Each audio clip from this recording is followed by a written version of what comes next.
I have a potential client for a listing, and we exchanged conversations as well as email.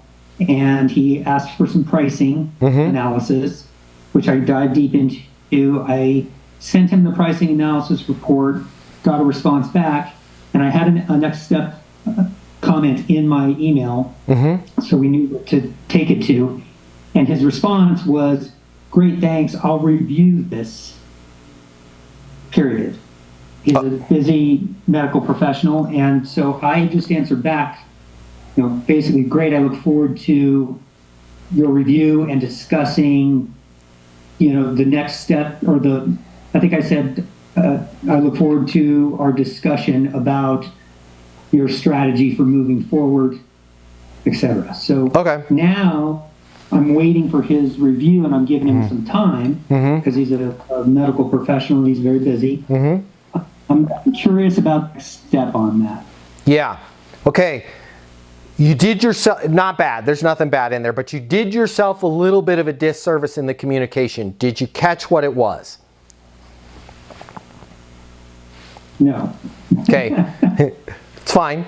You weren't NSO, meaning we just left the next step in his court without you having a next step. The other thing that I'm hearing in the way that discussion went is you looked forward to the discussion, right? We don't look forward to the discussion. This is a listing agreement, correct?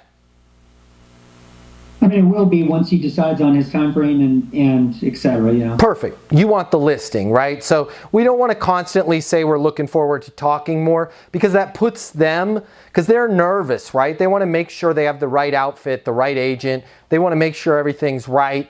A lot of times when we say, hey, I look forward to hearing your analysis, it's like it's adding extra weight in there, and it could add extra stress to the decision. It's already a stressful decision. We don't want to point the spotlight at all of the stress. Here's what you could have done, and you could still do this. You don't even need to respond.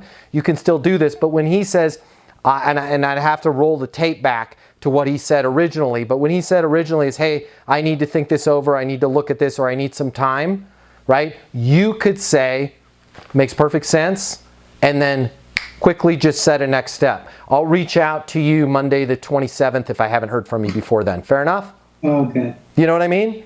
Because then we're not jiving around. Like, thanks for the email. Yeah. His response was really simple. Thanks for the email. I'll spend time looking it over. Sounds great. I'll reach out to you Monday the 27th if I haven't heard from you before then.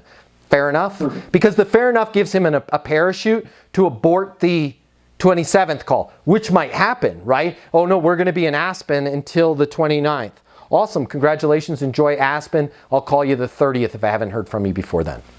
And now, but see, this is what's so cool about the Eastern University process, Robert, is now you're like, that is on the shelf, and it's like, boom, well, I put that one on the shelf. Now I can grab the next part, work on that, right? This is like Henry Ford assembly line type of stuff. And I know it's not sexy, but this is what makes your life easier and less stressful, because you don't have to worry about, hey, I talked to that guy. He says he needs to think about it. He says there's a lot to think about it. He thanked me for the email. I let him know.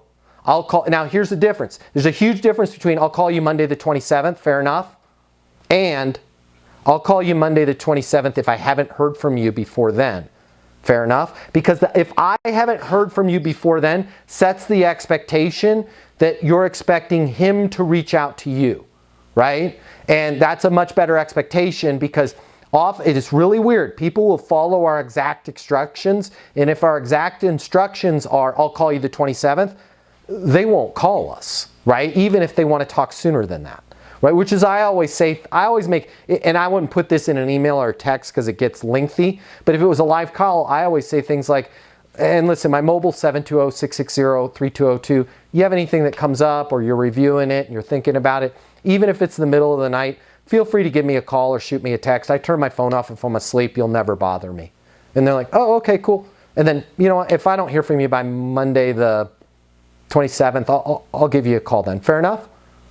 Right? And it's like, and I purposely slow down to try and think like I'm organically thinking of a time. But I know exactly what I want to do, right? And in your case, you know exactly how much time you want to wait when somebody says I need to think about it. In your case, with this being a multi-million-dollar transaction, you probably don't want to say I'll call you tomorrow, right? That's a little aggressive. But I would maybe go 3 business days. So if it's a Wednesday and they're looking at it, I'd say I'll call you Monday, right? If it's a Thursday and they're looking at it, I'll call you Tuesday.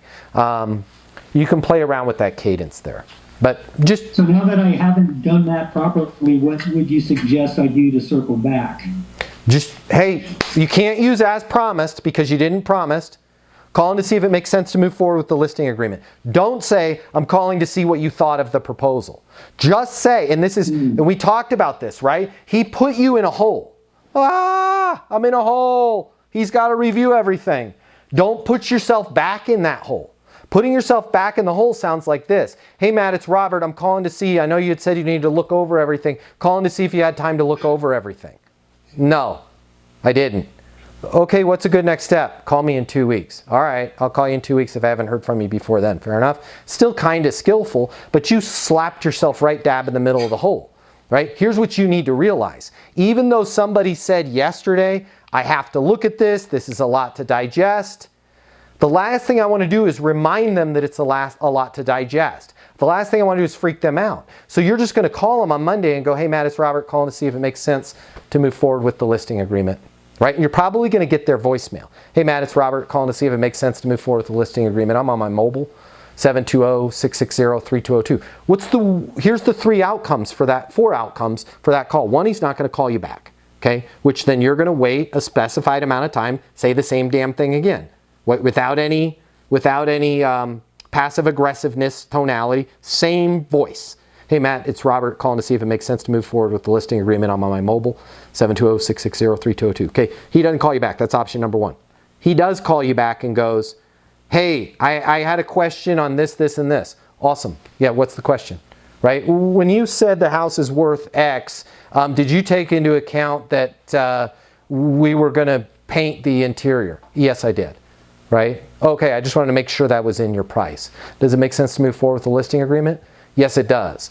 Okay? Or he could call you back and go, hey, I haven't looked at it. I need some more time. Absolutely. How much more time do you need?